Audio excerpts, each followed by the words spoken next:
another good, I hate to pause so much, but another good point. Why is Iran a failed state? I'll tell you why. It's because of Islamist regimes. Iran is in no position to be a failed state. It is resource rich. It is a beautiful piece of land. It is strategic, not the most strategically located, but very strategically located. You have the Persian Gulf. You have up north in the Caspian Sea, which acts as natural borders. It's a very large state. It is very good for trade. Maybe not Suez good, but still very good for trade. You have the Strait of Hormuz. Like, there is no reason. Do you guys know that there's natural gases and resources in the Persian Gulf that Iran gives, like, I think it's 50-50. I'm pretty sure it's 50-50. Half of that to Qatar. Do you guys know that?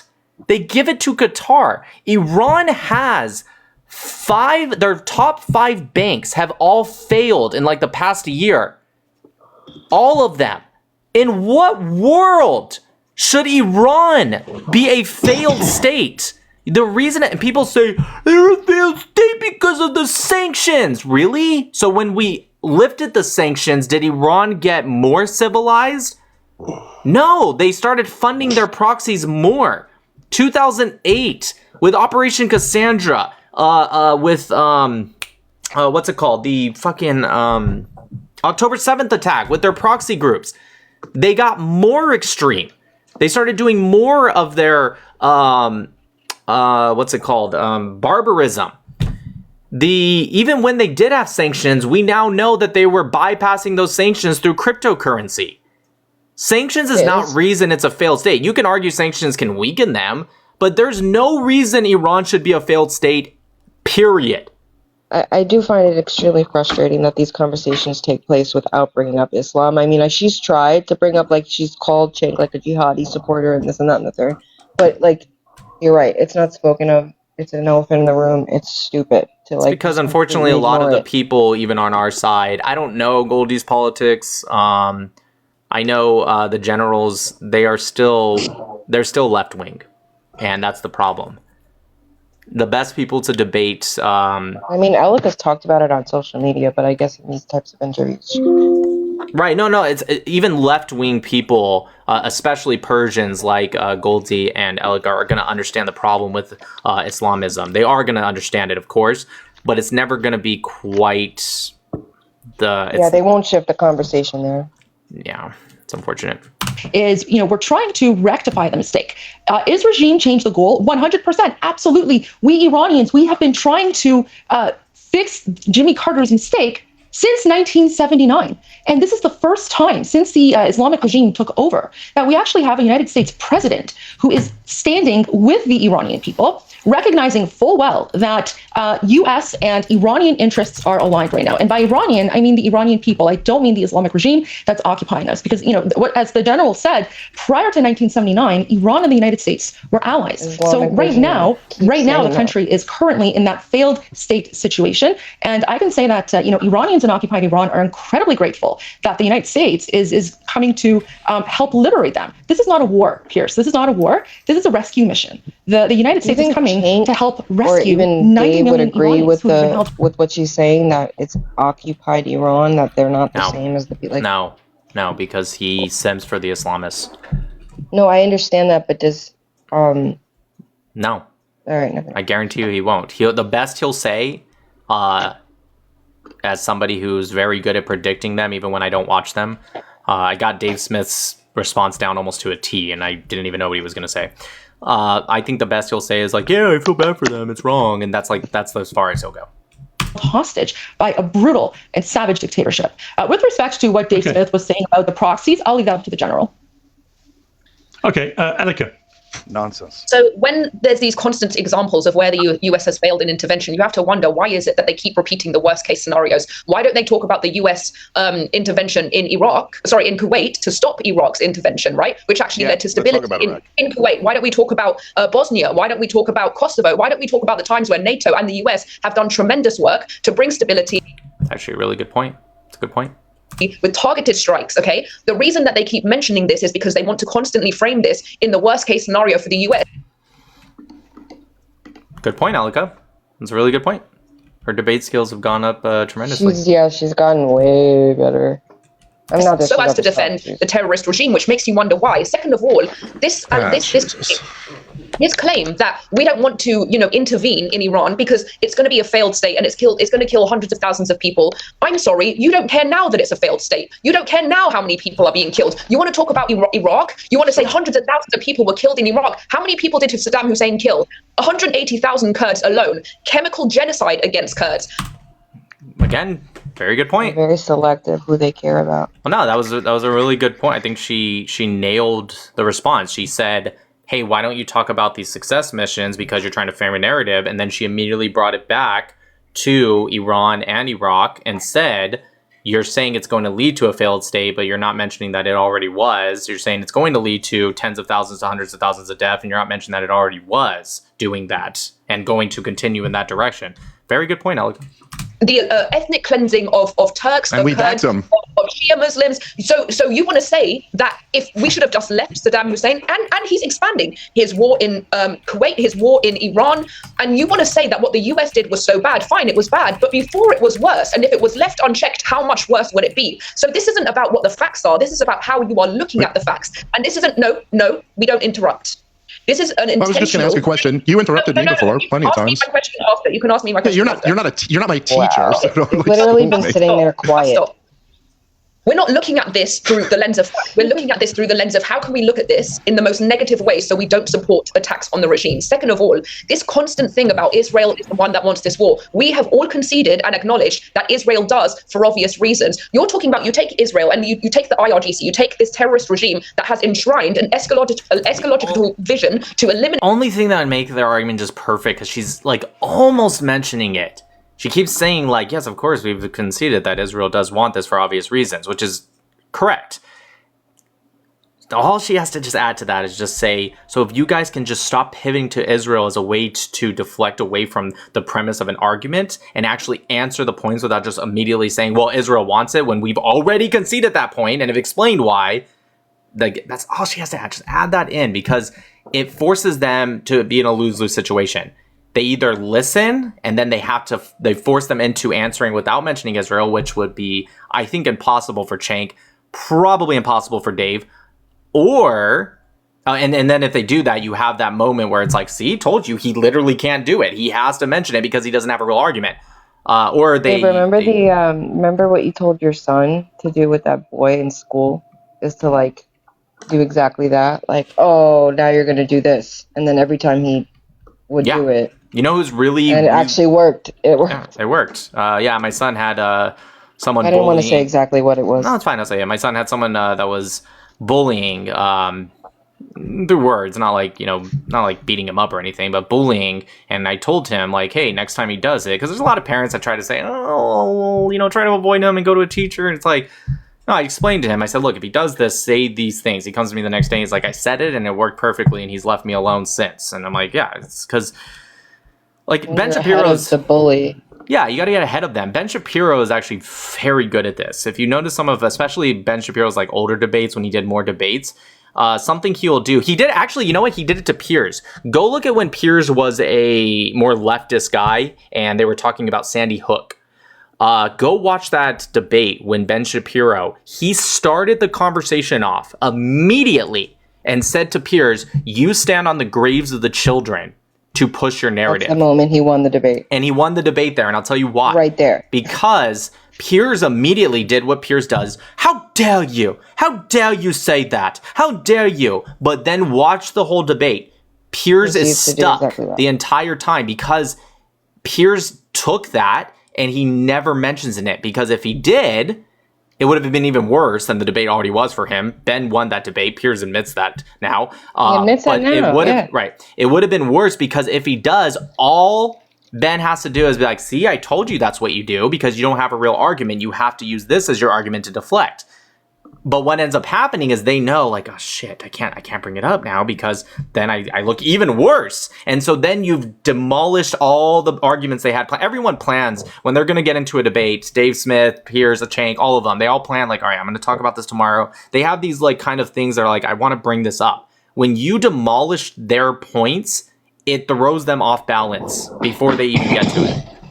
They can't use the strategy you've eliminated for them. Right. And then if they do use a strategy, it's even worse for them.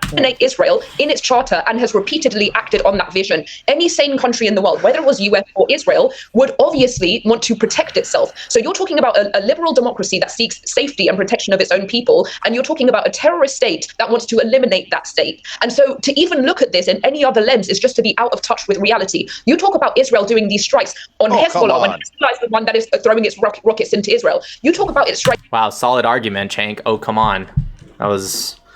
Wonder how Elika's going to respond to that. On the Houthis, think about this. The regime created Hezbollah as a second IRGC to station it in the closest border to Israel for the sole purpose of eliminating Israel and creating a second Islamic Republic in Lebanon. Now, you want to say that in response to that, Israel should just bend over and do nothing? I mean, it's not absurd. It's self-admitted. I mean, it's not. I like how like pro-Pallies he's just picking a word and. Well, you see pro-Pallies like, do it like in the comment section a lot. When I'm saying like all these facts and everything, they'll just go liar, wrong, not true, you're lying, and it's just like, all right, like wow, it's a solid argument. Yeah, that's their argument. No, that's not true. Of course, Israel wants this war because come on. How much more can Israel do? Endless goddamn war because of Israel. Can I respond to this utter rubbish, this garbage Israeli propaganda? Anti-Semitism is a mind virus, and you've lost your mind. Okay, so just be quiet. Yeah. Anti-Semitism. We've heard that garbage over and over to shield Israel from criticism. We're not going to take it anymore. I always love that when they always say like, "Oh, you just call people anti-Semites simply for just criticizing Israel," as if that's all you guys ever do. It's like you guys act like you're just these people that are like, you know, like, no, look, I'm okay. I understand Israel's part Israeli policy or something. Right, but I don't agree with this policy. I think they could do this better. You guys never do that. It's always funny, like the biggest people that bring up anti-Semitic tropes are the ones that will immediately say, you're only calling me an anti-Semite because I don't like Israel. Nobody has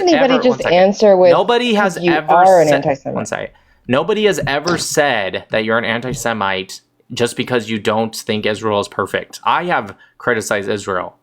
Nobody thinks that. Literally nobody.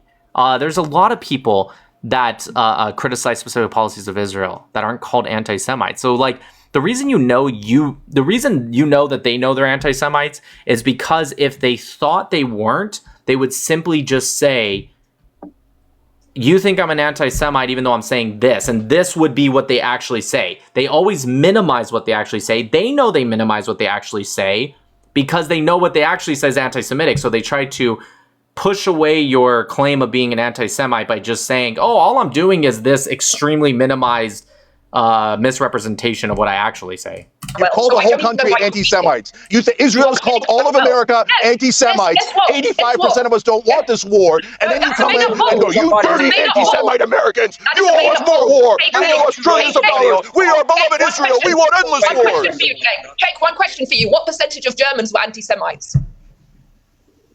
What the hell does that have to do with this? The real fascists are Israel. You want to ask me what percentage of Israel are fascists? Unfortunately, the percentage is over 50%. You know what the point is, Jake? The point is that it is a mind virus. Can I actually answer any of this garbage that they're putting out? Can you stop interrupting her, please? You're very interrupting her. She's gone on for 10 minutes. How long do you think you went, sir? Okay. Let me, Cenk, I'll give you a brief right of reply there, and then I want to go to the general. So, guys, this is a total illusion. The country starting all the wars in the Middle East is Israel, not Iran. The ones that have the religious ideology of taking over the Middle East is Israel. They call it Greater Israel. It's a patch on their uniform. It's a map in their Knesset. They're trying. Baby, the country that's starting all the wars in the Middle East is Israel, not Iran, is actually diabolically insane. He can't even admit that they're starting wars or causing issues. I want to know, again, do pro-Pallies, when they bring up these weird points that have been debunked extensively, I wonder why. Because there's times where the pro-Israeli side has said something, and then a day later, because sometimes there's a delay in information, we find out it's not true. And there's always a lot of pro-Israelis. I follow a lot of people on X that are like, hey, just so you guys know, this ended up not being true. This is not true. We bring it up on our lives. I found out information was not true in the end, and I stopped using it. They don't do that. The patch on the Israeli uniform, there was no official patch on the Israeli uniform of Greater Israel. There was one picture where one soldier had not an official patch, just a patch on his uniform, I think. I mean, we don't actually even know if it was soldier, it was like a zoomed in picture, but let's just assume it was, that had that. But that's not what he said. He didn't say, I saw a picture of this one guy that had it, because he knows that would be a dumb point, because it's like, yeah, that's a guy. There are people that believe in Greater Israel, if you call it. Again, I just think it's called Israel, but whatever you want to call it. But there is no, he said they have it on their patch. That's strongly implying that it's an official patch. When I was in the U.S. military, my uniform is in the closet, but I've shown you guys before. We have two patches. We have the American flag right here, and then we have our unit patch right here. When I'm on deployment, when I was on deployment, we were allowed to, depending on the captain, some captains didn't allow it, but we were allowed to switch out the patch and put on a unauthorized patch. It still had to get someone to, like you couldn't put, you know, something very provocative or anything. We would put on unauthorized patches. And then when we pulled in, we had to take those off and put back on our unit patches. This would be the equivalent of someone taking a picture of one of the patches I wore and saying the entire US Navy or US military has that patch. This was debunked over a year ago, and Cenk is over here still saying it. And I just wonder, are there any pro-Pallies out there that go, look, I like you, Cenk, but that's not true? Or do they literally listen to this and go, yeah, they have it on their patch? They don't know. They don't know that he's wrong. They do celebrate it. I don't know if you saw what I sent you in WhatsApp today, but they panel any bit of tokenized morons that they can find. But I want you to pay attention. Every time that they make the accusation that Israel is attacking other countries, and every time somebody tries to correct them, they interrupt. And now he interrupted her in the middle of explaining that, and Pierce is giving him time to finish talking. Just for the record, Hammer, I'm not sure if you're having like a mic issue. Were you trying to talk? You just couldn't hear you. Oh, okay. No. And their cabinet members say, we're going for Greater Israel. Greater Israel is most of the Middle East. The reason why knocking out their nuclear, so-called nuclear program wasn't enough for these warmongers. I also just want to point out, just like, and again, I wish somebody would mention this, even if he thought that this had to do with going for Greater Israel, he ends up debunking kind of himself, because their whole point, Goldsy and Alika, has mentioned that Iran is beyond just the IRGC, and it's their proxy groups put in strategic locations, not just in the Middle East, but beyond. And they kind of did this. No, that's not true. But then this is, gosh, I wish I could debate them. Ask them this. Why would attacking Iran, let's pretend it was 100% for Israel and nobody wants it. Donald Trump doesn't want it, nobody wants it, but they have to because the Jews control them. Well, let's just say that's true. How does attacking Iran have anything to do with Greater Israel? Because Greater Israel is this idea from the Euphrates to the Nile. Now, if you guys, I know it's blurry, but if you guys just look at a map, the Euphrates is not in Iran. It's on the other side. So between the Euphrates and the Nile, Iran doesn't touch that at all. Okay? So the only way they could say that was true, are you ready? Is they would say, well, they want to attack Iran for Greater Israel because if they attack Iran, then you get rid of groups that are between the Euphrates and the Nile, like Hamas, PIJ, Which Hezbollah, Iraqi Shiite groups that are funded by the IRGC and trained and weaponized by them. So then you push back on them and like, wait a minute, I thought you said Iran wasn't doing that. You were shaking your head when I mentioned all these proxy groups, and now you're admitting that these proxy groups would be weakened, and therefore you do agree that Iran has actually started all the wars, because you said Israel was starting all the wars because these proxy groups were just this big myth, or they're not seriously a problem, but attacking Iran means Greater Israel, even though Iran is not between the Euphrates and the Nile. Can someone explain that for me? Cenk would thank an IDF soldier if he literally saved his life, or would he still say fuck you? I don't know. I'm just trying to think what would it take for him to I think he would thank him until he found out he was Israeli. Yeah, is because they want every country in the Middle East defenseless so Israel can attack and take more land. And never mind. There it is, right there. See, he just said it. He just said they want them all defenseless. So wait a minute. Are you saying Have they actually attacked and taken more land? Yes, they currently have 53% of Gaza. They say they're never going to give back Golan Heights. They keep talking about how Israel should exist. Israel already exists, or Nor should they give back the Golan Heights. The fuck? Already has nukes and is super dangerous with those nukes. They already have Iron Dome. They already have the greatest military in the Middle East. It's the Palestinians who don't exist because the Israelis won't allow them. Who the fuck brought up Palestinians? Literally, what? Also, the Palestinians. Can we talk about the Iranians? He's talking about the fucking Palestinians right now? Has he said anything about the Iranians once? No. The Israelis are doing a greater Israel project, and our press won't talk about it, even though the Israelis talk about it nonstop. We've shown video after video on the Young Turks of how they're going for greater Israel. And the idea that Iran is taking over their neighbors, they haven't taken over any neighbors. Israel Even keeps the taking generals, land like, while oh our my press keeps Okay. lying to you and pretending that Israel's the Okay. victim when they are the aggressor, and they don't do it with their own money, and they don't do it with their own troops. They force America to spend trillions of dollars and lose American soldiers for Israel. 85% of this country does not want it. When you hear this voice propaganda crack, telling you, Israel. "Oh, Israel wants it," and if Israel doesn't get what it wants, we're going to call all of you anti-Semites. All you Americans are anti-Semites unless you give Okay. Israel $330 billion, spend $8 trillion on the global war on terror, and we want another war and another war. And then they pretend Iran wants endless war. Israel is making us pay for their endless war. Don't listen to the liars. Stand up for the American Okay, people. you made the not point. the Israeli people. Look at this propaganda. Now she's talking about how the Iraq war was Okay, a you great made your idea. point, Cenk. And how we're going to be greeted as liberators. That's what they told us in Iraq. No, the Iranian people Okay. also do not want to be bombed. That is an Cenk, Israeli lie. I need to. Okay, we're running out of time. I just want you've actually reminded me. And I want to come to Dave Smith quickly for this. Then go to the general. Tucker Carlson interviewed the U.S. ambassador to Israel, Mike Huckabee, this week, and Mike Huckabee said something that managed to get condemnation from pretty much every other country in the region because he said this. This particular area that we're talking about now, Israel, is a land that God gave through Abraham to a people that he chose. It was a people, a place, and a purpose. We can look at it that way. Christian Zionism, I want to go back because that's where we started. I I'm thought not going to let you off on Iran this was because you the have issue. pointed What are three they times talking that about God this gave for? this land Yeah. to this people. What does that mean? Does Israel have the right to that land? Because you're appealing to Genesis. Yeah. You're saying that's the original deed. I find it interesting, and I wish Mike probably brought this up, but whatever. Mike knows significantly more about the Bible than me and most people.